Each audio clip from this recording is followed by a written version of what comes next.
Good morning, lovely ladies. How are you today? I am so glad you could join me. Guess what?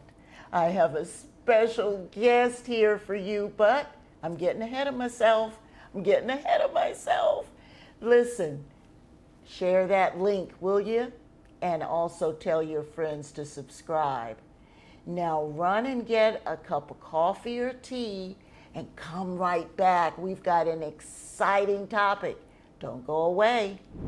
Welcome to Sharing Tea with Dr. C, a podcast where women come together in a warm embrace to sip, share, and celebrate the connections that truly matter in life, finance, and planning.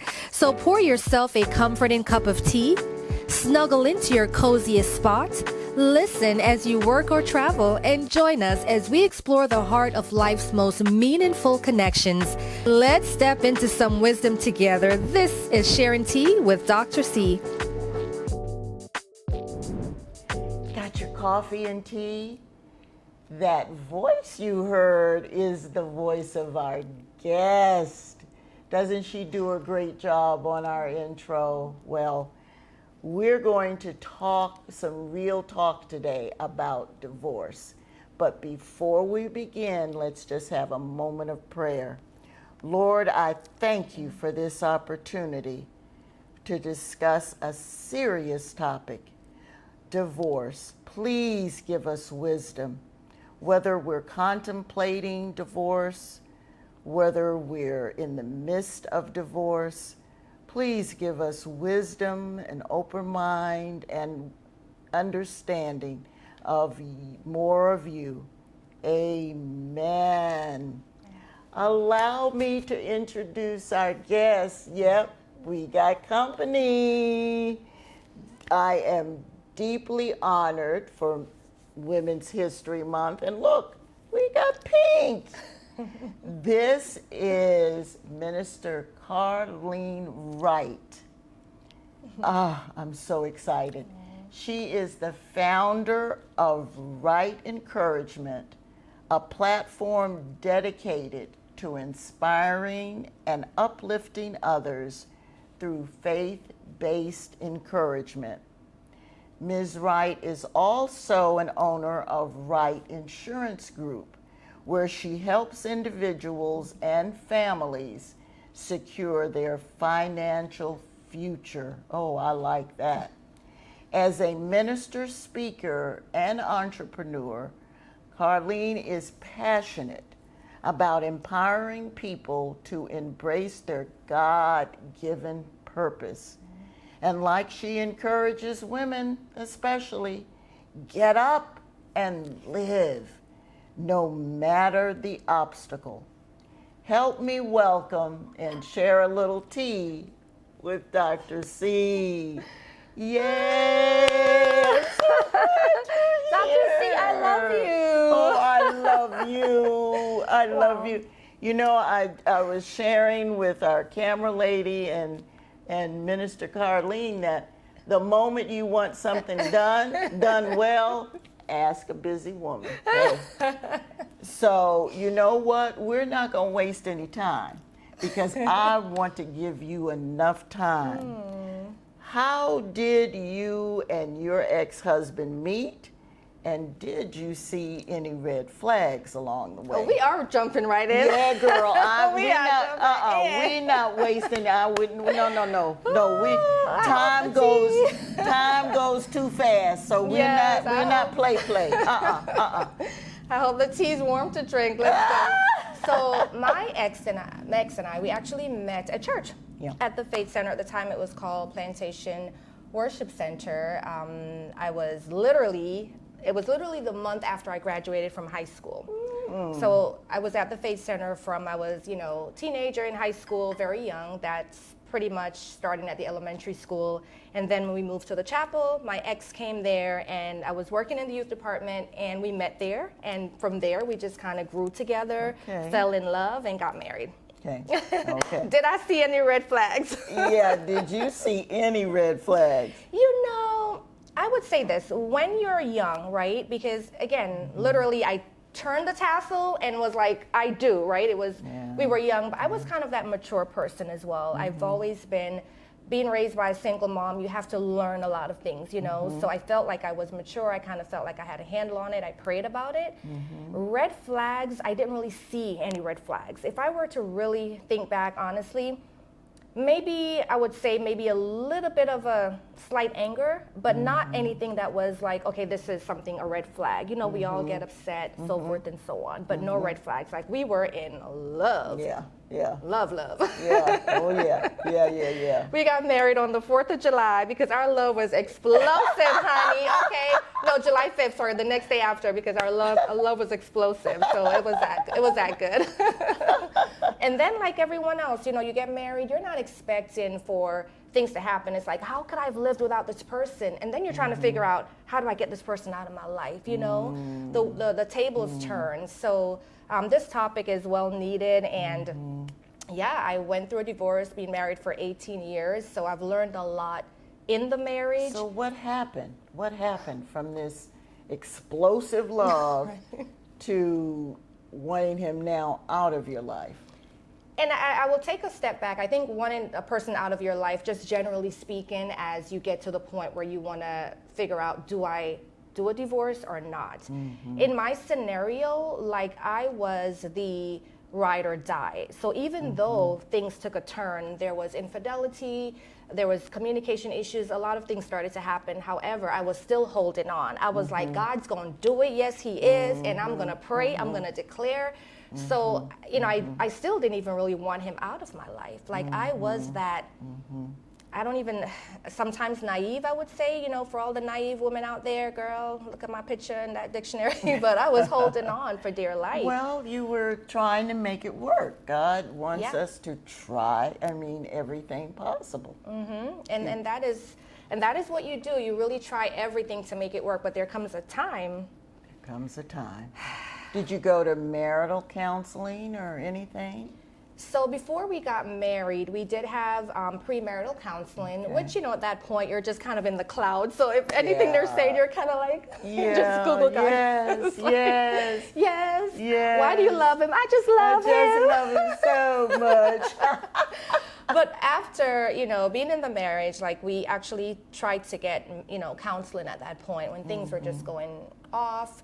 We tried to get counseling, but two people have to want it so bad that they're all in, right? So whatever the therapist, the counselor is saying, like, you need to go home and do that homework. That's right. And you need to be willing to put yourself on, put the work in, because if one person is doing it, you know, it's not gonna work. And that's what I found. Like, I was like, 120, let's do this, but the effort wasn't there on both sides. But until you really come to a place of wanting something so bad that, you know, you do everything, like you're not going to see a change in your marriage. No, you know? Not at all. Not at all. Well, how and when did you arrive at, well, I've tried everything and I think it's divorce time? Yeah. You know, I think in my scenario, there were so many complexities because counseling, and then after counseling, trying, and then also my faith says, you know, that God is going to do it. And then if I give up on that, am I giving up on my faith? Am I giving up on God? Like, it was really a confusing time. And then it got to the point where the choice was just made for me. Like, there was no other choice, you know, but to go down that road. And now looking back, because it was such a hard time, and anyone who's been through that, you know, like, you are confused, one day you're here, one day you're here. Looking back, I'm like, you know what? God knew that was going to happen. He knew that our love was going to end in this way, and he was there just waiting to lift me up, and also to lift him up, because I know how it is. Like, you know, you get a divorce and you're like, it's all about you, but then that other person too, you know, they have their issues that God has to deal with them with. So I think at the end of it, God was there for both of us. However, it was one of the hardest times of my life to walk through. How did you walk through that divorce? On my knees in bed. No, like literally, because my ex and I, we were together for 20 years total, you know, literally right after high school, we met that same month in July. And so we did everything together. Our families were intertwined, our friends, every single thing. So it was really hard to try to find a little nook to have that separation and to still feel safe and not to turn people against each other. Like it was really hard. But walking through it meant day by day, you know, because I was also finishing my degree that last semester. And it felt like the whole world was on my shoulder, like, why now, God, you know? But with prayer, day by day, I mean, to be honest with y'all, some days I got up and I didn't even know if I was going left or right, you know, just stayed in bed, cried, tried to think about things over and over and over, you know? And then my church, my God, thank you, Jesus, for church. Thank you, God. Because going to church, like Bishop Fernandez would preach a message that would literally just take me from here to here. And it's like, okay, yes, God is going to carry me through. He's going to carry me through. And then the next Wednesday, and then the next Sunday. So literally it was a day by day. And then I got these scriptures that I call my fight scriptures, you know, that I would surround myself in. Like, I'm fearfully and wonderfully made. You know, I know the plans that I have for you, saith the Lord. So I literally had to literally open my spirit, my head, and just start putting things in again. My community was big. Like my therapist told me, she said, at any time, have 5 people that you can call and know that they will see your call and pick up. So I had my 5 people that I can call every time, pull over on the side of the road. Literally, this has happened. Like, I can't do this. I can't do this. And talk to them, you know? And so there was just so much with walking through a divorce. I was ask you how important therapy was, and would you advise that? Absolutely. Very important, because, you know as much as you know, right? And having a professional, particularly someone who has the Word of God that's balancing the information that they're going to share with you, is so vital. So I did have someone, we did it together, and then obviously at that point I had to okay, I need to myself. And so, therapy was very, very important. It really did help me, particularly the tactical things, like, yes, these are steps, but literally have these people you can call, plan your day ahead, because your day, things are going to happen in your day that's going to, just set you off. So don't have all that empty space, know what you're going to do, so it was just a lot of practical things that really helped me.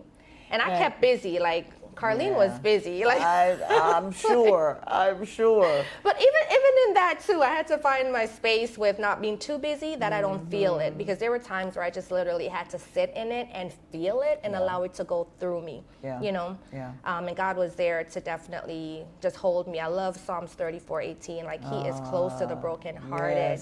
That was my jam. So Now you all didn't have any children. No.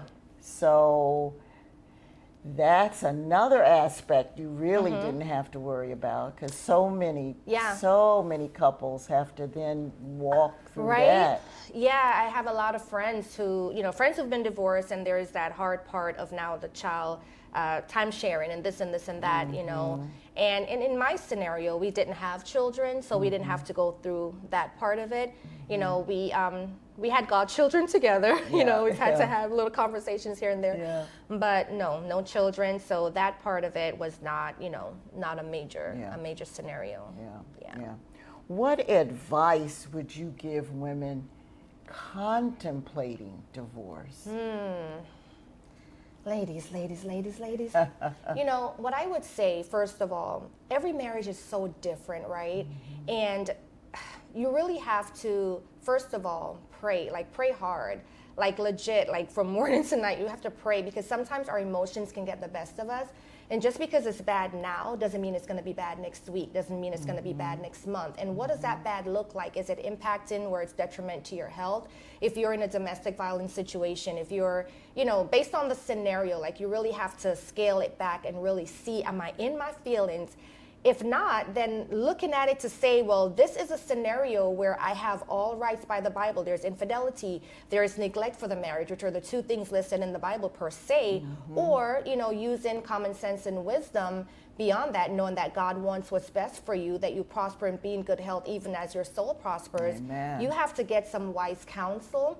behind it, and not someone who's looking to take your side, but someone who's looking to really have your best interest at heart and give you the hard truth, whatever right. that is. That's So right. it's not a quick decision. That thing is a process, right? And even after you have said, you know what, I think it's it. I'm gonna file, sit on it, and pray, and allow yourself to know for fact, because divorce is like a death. I mean, especially if there's children, there's so many things that has to be dismantled. There's a tearing away, and even years after, I would find myself in scenarios where I'm still being impacted by residue. So just really, really pray, get wise counsel. Pray again, make sure it is not in your feelings, but definitely if you have to rescue yourself, then you rescue yourself and allow God to take care of you. That is so good, because the Bible talks about two becoming one. Yes. And how you have to cleave together. Cleave is like the butcher's tool, where they're cutting pieces. So God is literally cutting selfishness from you, cutting off selfishness from him. So now you've worked 18, 20 years on becoming one. Now you've got to Sever. yeah. And that's shouldn't be easy. No, it's not. It really shouldn't. Yeah. And but you have to be thoughtful and prayerful. And now, did you all think about getting back together? Or oh boy. Where's the tea? Somebody Oh take a boy, sip of oh this boy, tea. she needs some. I need some. She needs some I need tea. some Oh boy, okay. No, okay. good question. And I'm totally open. I told the Lord a couple months ago, I was like, Jesus, have your way, Jesus. No, but I thought I was gonna have to call the ambulance. Oh no, Right. what did I do to her? No, the answer is absolutely never. But and that's the thing. Like when you after divorce, because you're still a little bit, like, oh my God, should I do the right thing? Oh my God, da, da, da. So there were moments where I thought to myself, Carlene, did you do the right thing? And Carlene, are you in the right position now? The answer is absolutely yes. So no to that question per se, but I know that people do have that back and forth, and I've seen some cases where marriages come back together after divorce. Yes. Case in point, one of our ministers at our church, and they have a powerful ministry. So yes, they do. God bless Yes, those they people. do. It's just knowing your scenario. Yeah. Well, I tell you, I hate for us to leave. Oh my goodness. Do we want her back for part 2? All right. Will you come back? Absolutely. You got it. You got it. Yes. You were wonderful.